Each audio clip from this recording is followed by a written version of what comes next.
కాచిన పాలు స్టవ్ మీద పెట్టానండి. ఒక 2 కప్పులు. ఇందులో చాలా టేస్ట్ రావాలి మనకి మంచిదంటే ఇందులో దాల్చిన చెక్క వేసుకోవాలి. 2 స్పూన్ల చాయ్ పత్తా వేసుకుంటున్నాను నేను. రెడ్ లేబుల్ కానీ మీరు ఏ టీ వాడితే ఆ టీ పొడి వేసుకోండి. దాల్చిన చెక్క, ఈ ఇలాచి పొడి సరిపోతుందండి. ఇంకా అల్లము అది అవసరం లేదు. అల్లం చేసుకున్నప్పుడు అది సపరేట్ చేసుకోండి. వేసుకుంటే అది కూడా బాగానే ఉంటుంది. ఈ టీ ఒకసారి మీరు చేసుకొని చూడండి, చాలా టేస్ట్ ఉంటుందండి.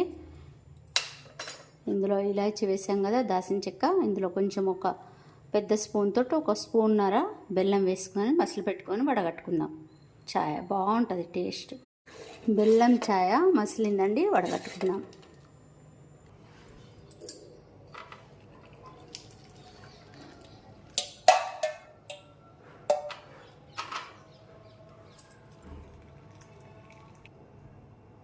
బెల్లం ఛాయ రెడీ.